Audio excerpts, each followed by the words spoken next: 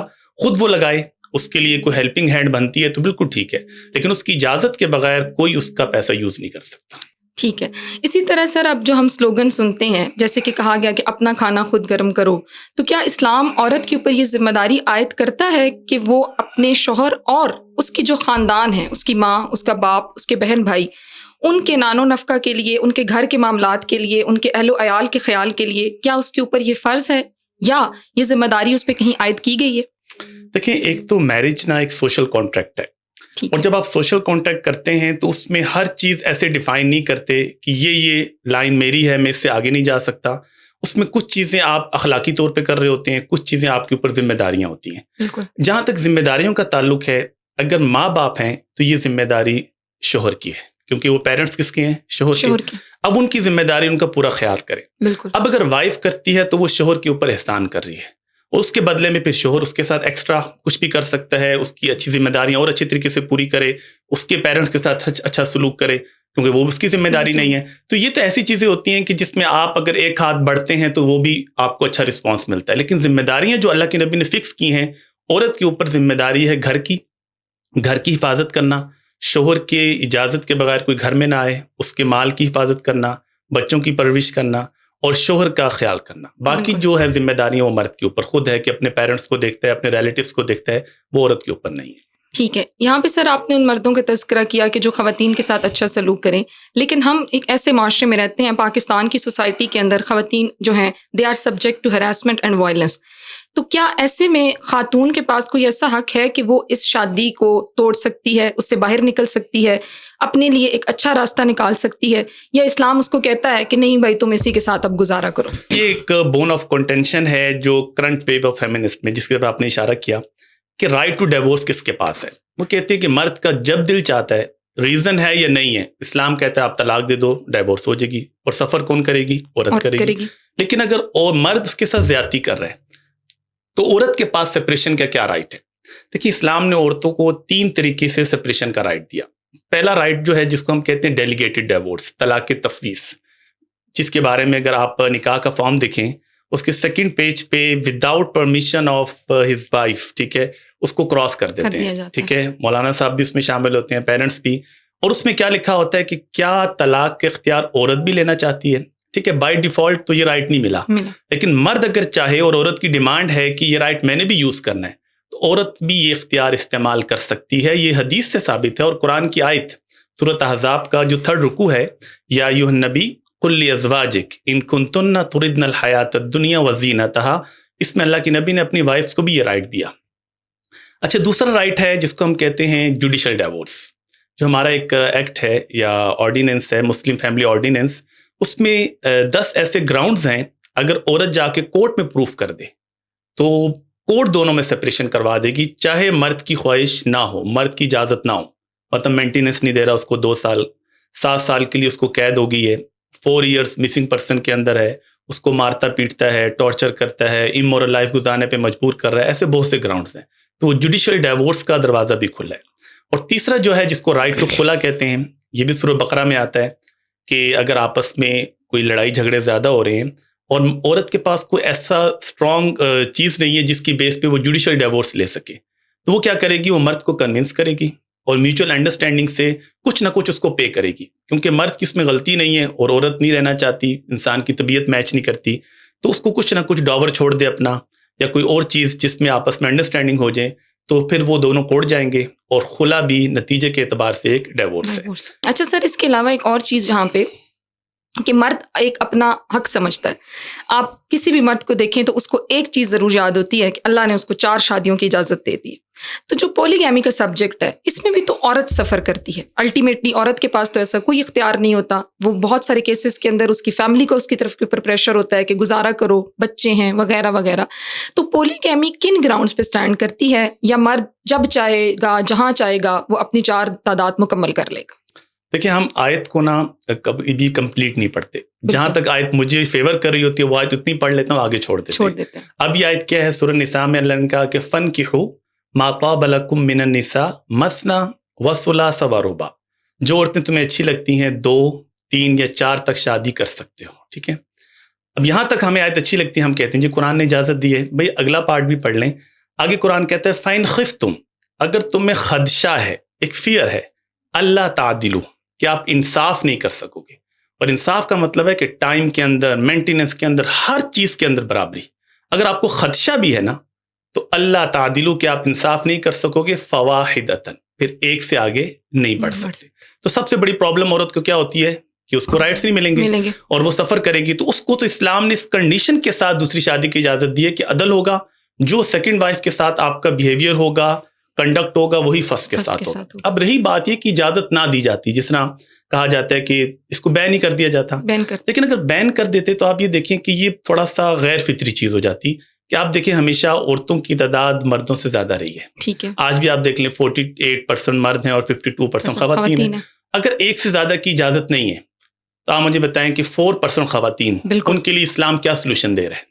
ٹھیک ہے, مطلب پھر ان کو یہ کہا جا رہا ہے کہ آپ آزاد ہیں, جو مرضی کریں, تو وہ تو اسلام پسند نہیں کرے گا. تو ان کو اسلام نے باؤنڈ بھی کیا مرد کو. اور ساتھ بس اوقات ایسا ہوتا ہے کہ عورت خود چاہ رہی ہوتی ہے. مطلب ایک آپ سمجھے کہ ایک بہت اچھا کپل ہے, ٹھیک ہے, وائف کا ایکسیڈنٹ ہو گیا, وہ ڈسیبل ہوگی, ٹھیک ہے, اب وہ خود چاہتی ہے کہ تم سیکنڈ وائف کی طرف چلے جاؤ, اور اگر سیکنڈ وائف کی اجازت ہی نہ ہو سیکنڈ میرج کی, تو وہ کیا کرے گا؟ اس کو ڈیورس دے گا. تو وہ زیادہ سفر کرے گا, اور عورت بھی سفر کرے گی. مرد کا بھی دل نہیں چاہ رہا کہ میں نے اس کے ساتھ اتنی زندگی گزاری ہے, میں اس کو سپورٹ کروں. تو بس اوقات ایک جینور ریزن ہوتی ہے, اولاد کی وجہ سے عورتیں خود کہہ رہی ہوتی ہیں کہ آپ سیکنڈ وائف کی طرف چلے جائیں, سیکنڈ میرج کی طرف. لیکن اسلام نے اس چیز کو انشور کیا تاکہ عورت سفر نہ کرے, کہ عدل ہوگا. اور حدیث میں سخت وعیدیں ہیں. نبی علیہ السلام تو یہاں تک اللہ سے کہا کرتے تھے کہ اللہ جو میری تقسیم ہے نا اس میں تو میں عدل کرتا ہوں, لیکن دل کے معاملے میں اگر تھوڑا سا کسی سے پیار زیادہ ہو جائے تو مجھے ملامت نہ کرنا, وہ میرے اختیار میں نہیں ہے. اس حد تک احتیاط کی جاتی تھی. ٹھیک ہو گیا.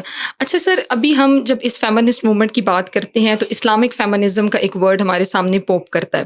آپ دیکھیں کہ فیمنسٹ موومنٹس جب چلیں تو ان کے اندر جن حقوق کی بات کی گئی وہ تو اسلام نے عورت کو آلریڈی دے دی ہیں. پھر ان کو کیوں ضرورت محسوس ہوئی کہ یہ سڑک پہ نکلیں یا یہ یہاں پہ آ کے اپنے سلوگنز اور اپنے بینرز کے ساتھ اپنے حقوق کے لیے آواز اٹھائیں؟ کیا ریاست کی غلطی ہے یہاں پہ آپ کو لگتا ہے, یا اسلام کا میسج جو ہے وہ انٹرپریٹ صحیح طریقے سے نہیں ہوا؟ دیکھیے اس کے اندر سب سے بنیادی چیز یہ ہے کہ ویسٹ سے ہم نے یہ سمجھا کہ عورت اور مرد ایکول ہیں. ہم نے ویسٹ نے ایک میں تھیوری دی کہ جو رائٹس مرد کے پاس ہیں وہی عورت کے پاس بھی ہونے چاہیے. آپ فرق کیوں کرتے ہیں؟ ٹھیک ہے. اسلام کا جو میجر کانسیپٹ ہے نا, اگر ہم یہ سمجھ جائیں تو یہ ڈیبیٹ ہی ختم ہو جائے گی. وہ کیا ہے کہ آپ دیکھیں کہ اللہ تعالیٰ کریٹر ہے. اب اللہ نے 2 جینڈر پیدا کیے, بالکل, ایک میل ہے ایک فیمیل ہے. دونوں کا فزیکل سٹرکچر ڈفرینٹ, دونوں کی مینٹل اپروچ ڈفرینٹ. اور وہ کریٹر نے کیوں ڈفرینٹ کی؟ کیونکہ اس کو پتا تھا کہ میں نے دونوں سے ڈفرینٹ کام لینا ہے. ٹھیک ہے. اب مرد کو آپ اللہ تعالیٰ نے باہر بھیجنا تھا, آپ کی ساری فائنینشیل رسپانسبلٹی ہیں, اس کے لیے فزیک کیسی چاہیے؟ اسٹرانگ. مینٹلی آپ کو اسٹرانگ ہونا ہے کیونکہ آپ سرپرست ہیں, گھر کو آپ نے دیکھنا ہے. عورت کے اوپر ذمہ داری لگائی گھر کی, بچوں کے ساتھ, اس میں زیادہ ایموشنز انوالو ہوتے ہیں, اور اس کے اندر عورت جتنی نازک ہوگی وہ اس کی زیادہ خوبصورتی ہے. ٹھیک ہے. اب اس کو اسی لحاظ سے فزیکل سٹرکچر دیا. اب ہم یہ تو مانتے ہیں کہ کریٹر اللہ ہے, 2 جینڈر بھی اللہ نے پیدا کیے, دونوں کی فزیکل اور مینٹل اپروچ بھی ڈفرینٹ ہے. لیکن ہم یہ کہتے ہیں کہ اس کے باوجود رائٹس دونوں کے کیا ہونے چاہیے؟ ڈفرینٹ ہونے, ایکول ہونے چاہیے. ہم تو یہ کہہ رہے ہیں نا, لیکن وہاں پہ اللہ ہمیں کچھ چیزیں تو ول آف گاڈ پہ چھوڑنی چاہیے. جب اللہ نے دونوں چیزوں کو ڈفرینٹ بنایا تو اللہ نوز بیٹر کہ کس کو میں نے کیا ڈیوٹیز دینی ہے اور کس کو میں نے کیا رائٹس دینے ہیں. اس لیے اسلام نے جینڈر ایکوالٹی کے لیے جو لفظ دیا ہے وہ جسٹس کا ہے, کہ مرد جو رائٹ ڈیزرو کرتا ہے اس کو وہ ملنے چاہیے, عورت جو ڈیزرو کرتی ہے اس کو ملنے چاہیے. فار ایگزامپل دیکھیں, اب طلاق کا رائٹ ہے, اب یہ کہتے ہیں جی عورت کو بھی رائٹ ٹو ڈیورس مرد کی طرح مل جاتا ہے. اب مرد کو اللہ نے تھوڑا سا ریشنل زیادہ بنایا اور عورت کو تھوڑا سا ایموشنل زیادہ بنایا. اور میں جب یہ کہتا ہوں نا عورت ایموشنل ہے, تو یہ عورت کے لیے کوئی ابیوز نہیں ہے, یہ عورت کو آنر ہے. آپ مجھے بتائیں کہ سیکریفائس کون کرتا ہے؟ عورت کرتی ہے. جذبات کرتے ہیں. لاجیکل میں کیا سوچوں گا 2 + 2 4, مجھے اس میں بینیفٹ نظر آ رہا ہے, میں یہ کام کروں. لیکن عورت کہے گی نہیں, میں اپنے جذبات کے لیے قربانی دے دیتی ہوں رشتے کو بچانے کے لیے. اب اگر دونوں ریشنل ہوتے رشتہ چل سکتا تھا؟ نہیں چل سکتا تھا. اور دونوں جذباتی ہوتے تب بھی نہیں. تو ایک کو تھوڑا ریشنل بنا دیا, ایک کو تھوڑا ایموشنل بنا دیا, تاکہ یہ گاڑی چلتی رہے, سفر اچھا چلتا رہے. اور جن چیزوں کا تعلق ریشنالٹی سے زیادہ تھا, افسوس تو یہ کہ مرد بھی اتنے جذباتی ہیں کہ وہ بھی طلاق کو ایسے یوز کر رہے ہوتے ہیں عورتوں کی طرح. لیکن اصل اسلام یہ چاہتا تھا کہ وہ ایسی چیزیں جن کا تعلق آپ کی زندگی کے اہم معاملات کے ساتھ ہے, جیسے طلاق ہے, اس کے اختیار بائی ڈیفالٹ مرد کو دے دیں. اور جہاں عورت سفر ہو سکتی ہے وہاں پہ عورت کو بھی کسی نہ کسی حد تک اسلام نے کیا کیا, پروٹیکٹ کیا. تو میرا خیال ہے کہ ہمیں یہ چیزیں اللہ تعالیٰ پہ چھوڑنی چاہیے کہ جب اللہ کو کریٹر مانتے ہیں تو رائٹس کی جو ڈسٹریبیوشن ہے وہ بھی ہمیں اللہ کے حوالے کرنی چاہیے کہ اس نے بہتر طریقے سے ہمیں دی ہیں. بالکل. ابھی سر جو فورتھ ویو ہے ایکوالٹی کی بات کرتی ہے, اور اس میں ہم نے یہ دیکھا کہ کچھ خواتین اس کا پرچار کرتی ہوئی دکھائی دیتی ہیں. اور ریسنٹلی ہم نے رمضان میں ایک چیز دیکھی جس نے ایک ڈبیٹ جو ہے وہ انفرکیٹ کی کہ جی خواتین جو ہے وہ امامت کر رہی ہیں اور ان کے پیچھے خواتین نماز ادا کر رہی ہیں. تو تاریخ یا اسلام اس کے اوپر کیا کہتا ہے؟ عورت جو ہے, کیا عورت امامت کر سکتی ہے؟ کیا عورت کے پیچھے خواتین جو ہیں باقی وہ نماز پڑھ سکتی ہیں؟ یا اگر یہ کنسیپٹ موجود تھا تو پھر آج کی عورت کیوں نہیں جاتی مسجد میں نماز پڑھنے کے لیے؟ دیکھیے دو الگ چیزیں. ایک ہے کہ عورت کا باہر نکلنا, جاب کرنا, عورت کا پولیٹیکل ایکٹیویٹیز میں حصہ لینا, ٹھیک ہے, ان معاملات میں تو کبھی پابندی نہیں تھی. ٹھیک ہے. نبی علیہ السلام کے دور میں دیکھ لیں, عورتوں کے پاس رائٹ ٹو ووٹ تھا. اس زمانے میں بیعت تھی, آج کے دور میں ووٹ ہے, وہ بیعت کرتی تھی. اچھا, حضرت عمر کے دور میں آپ دیکھیں عورتیں بہت سے جو ڈیلیگیشن گئے ڈپلومیسی کے حوالے سے ان کا حصہ بنی, ان کو لیڈ کر رہی ہیں. پھر آپ بہت سی بیٹلز دیکھیں, حضرت عائشہ لیڈ کر رہی ہیں ایک جنگ کے اندر, ہم اس کے اوپر بات نہیں کر رہے, صرف ان کا ایک رول دیکھ رہے ہیں. اور صحابہ حضرت طلحہ اور زبیر کتنے بڑے بڑے صحابہ ہیں جو ان کے نیچے کام کر رہے ہیں. اس کا مطلب ہے کہ عورت کا پولیٹیکل رول, عورت کا لیڈ کرنا, عورت کا باہر نکلنا. اور نبی علیہ السلام کے دور میں تو عورتیں مسجد میں آیا کرتی تھی, صحابہ کے دور میں بھی آتی تھی. ان چیزوں میں کسی کا اختلاف نہیں. یہ اگر منع کیا گیا تو یہ مینیجریل ایشو تھا, یہ اسلامک ایشو نہیں تھا. اب جہاں تک دوسرے حصے کی بات ہے نا کہ عورتیں امامت کرائیں یا عورتیں نبی کیوں نہیں ہیں, مطلب یہ بھی بات تھوڑا آگے بڑھ کے کہہ دی جاتا ہے. اب یہ چیز نا عورت کے ساتھ سوٹ نہیں کرتی. اب دیکھیں پروفٹ ہوڈ یا دعوت کا کام یا پروفٹ, اگر آپ صرف پروفٹ کی بات کر لیں, کتنا ایک مشکل کام ہے. آپ کو صبح جانا ہے, رات جانا ہے, پبلکلی جانا ہے, انڈیویجول جانا ہے. اور عورت اس کے بعد پروفٹ رول ماڈل ہے, ان کو نمازیں پڑھائے گا, ان کے ساتھ میں پوری زندگی ہے. اب خاتون کو اللہ نے جس انداز سے پیدا کیا, جس طرح اس کا فزیکل سٹرکچر ہے, اب تحریک اس کو بہت سی چیزوں میں اپنے آپ کو پروٹیکٹ کرنا ہے. اب ایسے شرارتی لوگ ہیں, اگر اس کے ساتھ کوئی مس ہیپ ہو جاتا ہے تو پروفٹ کہاں پہ رہے گا, ٹھیک ہے. اس طریقے سے نماز وہ پڑھانے کے لیے آگے ہوتی ہے, عورتوں کے لیے ڈریس کوڈ ہے, باقی چیزیں ہیں, تو وہ چیزیں کس طریقے سے چلیں گی تو وہ. لیکن جہاں تک سٹیٹس کی بات ہے, عورت کو پروفٹ کی ماں بنا دی ہے.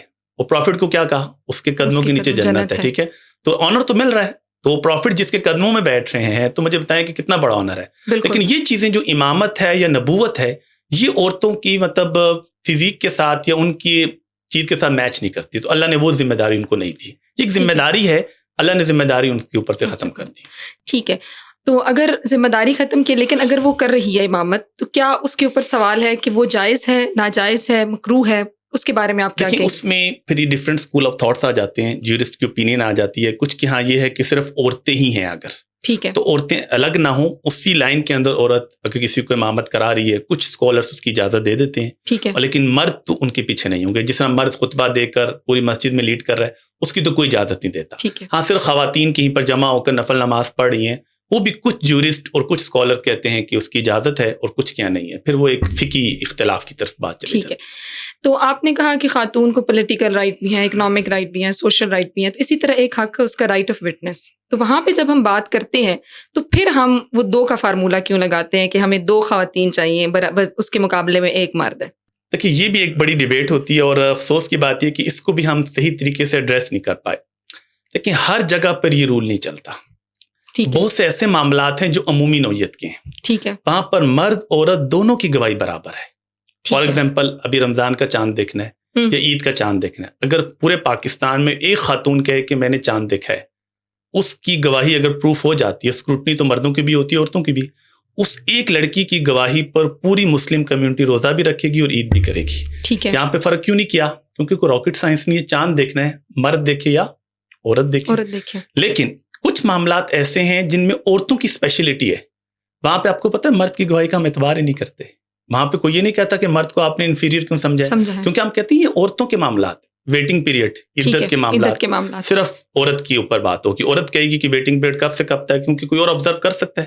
وہ اتنے پرائیویٹ میٹرز ہیں کہ وہ کوئی اور جان ہی نہیں سکتا. عورتوں کی ڈیزیز کے معاملات ہیں، بالکل. عورتوں کی فاسٹر ایج، جو رضاعت کا مسئلہ ہے کہ کس بچے کے ساتھ اس کی فاسٹر ایج اسٹیبلش ہوگی نہیں ہوگی، اب عورت بہتر جانتی ہے کہ اس نے فیڈ کروایا یا نہیں کروایا. اب اس کو کوئی مرد گواہی دے سکتا ہے؟ نہیں. اب ان معاملات میں آپ مرد کی گواہی کیوں نہیں مانتے؟ کیونکہ 2 یا ہم یہاں پہ کہتے ہیں 2 اور 0 کا فارمولا لگائے نہیں. آپ کہتے ہیں کہ یہاں پر یہ عورتیں اس معاملات کو زیادہ بہتر سمجھتی ہیں.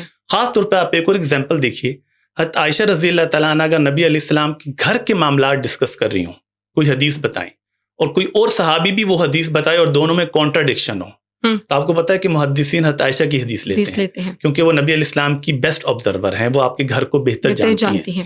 اس کا مطلب کیا ہو کہ ہم ایشو ٹو ایشو چلتے ہیں. اب 2 ایشوز ایسے ہیں جن پہ ڈیبیٹ ہوتی ہے. ایک ہے معاملات حدود و قصاص کے، ٹھیک ہے، باہر مرڈر ہو گیا. اب اس میں اسلام کہتا ہے کہ عورت کی گواہی ہم نہیں مانیں گے. کیوں؟ اب گواہی ایک بہت بڑی ذمہ داری ہے. اب دیکھیں اگر کہیں یہاں پر پسٹل چل جاتی ہے، کچھ بھی ہوتا ہے، تو ہر انسان بھاگتا ہے. اب اس سارے منظر کو آبزرو کرنا، پھر کورٹ میں جا کے اگر آپ مرڈر کیس کی گواہی دیں تو اس کے اندر کتنی پرابلمس ہیں، وہ لوگ کتنا پریشر ڈالیں گے. اب اس ساری چیزوں سے اسلام نے عورت کو آزاد کر دیا. اور دوسرے معاملات ہیں لین دین کے، ٹھیک ہے، اس میں قرآن نے واضح طور پہ کہا کہ ایک عورت 2 عورتیں ہوں گی یا ایک مرد. اس میں بھی قرآن نے ان کی گواہی مانی، لیکن یہ ڈیلنگ اور یہ باہر کے معاملات بھی عورتوں کے اوپر لاگو نہیں کیے.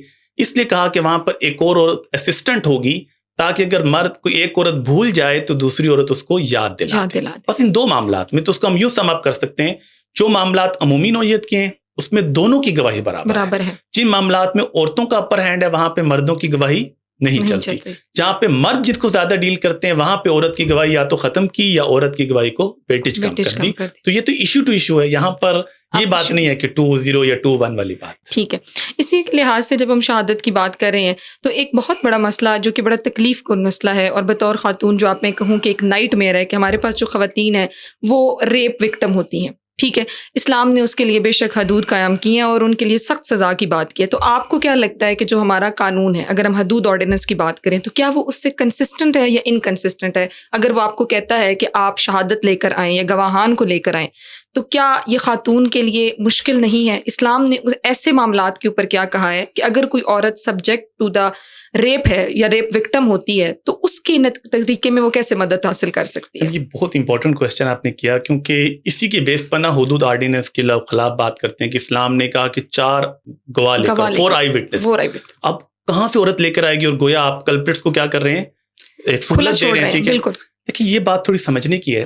ایک ہے حدود، حد جو ہوتی ہے نا وہ سزا ہوتی ہے جو قرآن حدیث نے فکس کی ہے، اس میں کوئی چینجنگ نہیں ہو سکتی، اور اس کو آپ کے پروف بھی ایسے کرنا پڑے گا جیسے قرآن حدیث نے کہا ہے، کیونکہ ایکسٹریم لیول کی سزا ہے. اب دیکھیں کہ اس میں تاکہ کسی کو ویسے سزا نہ ملے اس کے لیے تو حد کے لیے تو یہی سزا قانون رکھا کہ 4 عینی شاہد، 4 آئی وٹنس. اس کی بیس پہ اس کو سنسار کیا جائے گا. اگر وہ میرڈ ہے، ان میرڈ ہے تو اس کو 100 کوڑے مارے جائیں گے. لیکن اس کا مطلب یہ نہیں کہ اگر ڈی این اے کی وجہ سے کوئی چیز پروف ہو جاتی ہے جو کہ اور سالڈ ہے، اس میں آپ تعزیراً کوئی بھی سزا دے سکتے ہیں. تعزیر وہ سزا ہوتی ہے جو ریاست لوگوں کی پروٹیکشن کے لیے کوئی قانون بناتی ہے. ٹھیک ہے، اگر وہ قانون بن جاتا ہے اور اس میں ہم یہ کہہ دیتے ہیں کہ اگر آپ نے ڈی این اے کی بیس پہ بھی پروف ہو گیا یا کوئی اور سالڈ آپ نے ایویڈنس دے دیا، اس کی بیس پر آپ اس کو تعزیراً بھی سزائے موت دے سکتے ہیں، ایون پبلکلی ہینگ کر سکتے ہیں. تو وہ صرف جو ہم 4 آئی وٹنسز کی بات کرتے ہیں وہ صرف حدود کو نافذ کرنے کے لیے. اگر حد نافذ نہیں کر رہے، یعنی اس کو ہم سٹوننگ نہیں کر رہے، رجم نہیں کر رہے، تو ہم اس کو عام سزا جو تعزیراً اگر آپ نے پبلکلی ہینگ کرنے کی رکھی ہے یا ڈیتھ پینلٹی رکھی ہے، کوئی بھی رکھی ہے، وہ سزا تو آپ اس کو تعزیراً ایک ڈی این اے کی پروف کے اوپر بھی دے سکتے ہیں. ٹھیک ہے، تو ایسے میں 4 گواہان جو ہیں ان کے لیے لازمی نہیں ہے کہ وہ ان کو وہاں پر پیش کریں. وہ کس کے لیے لازمی ہے؟ صرف حدود کو نافذ کرنے. تعزیر کے لیے تو آپ کا اپنی مشینری ہے، گورنمنٹ کو لگے گا، جوڈیشری کو لگے گا کہ یہ کلپریٹ ہے، تو جو ان کا طریقہ کار ہے اس کی بیس پر وہ ان کو سزا دے سکتے ہیں. ہاں، سٹون ڈیتھ کے لیے پھر آپ کو وہ کرائٹیریا پورا کرنا پڑے گا. اس پہ بھی اگرچہ ڈیبیٹ چل رہی ہے، اجتہاد ہو رہا ہے کہ کیا ڈی این اے کو ہم 4 آئی وٹنس اس کے برابر کریں یا نہ کریں. اگرچہ ابھی اس پر اجتہاد نہیں ہوا، لیکن بلکہ آپ اس کو بہتر جان سکتی ہیں، آپ میڈیکل ڈاکٹر بھی ہیں، کہ ڈی این اے میں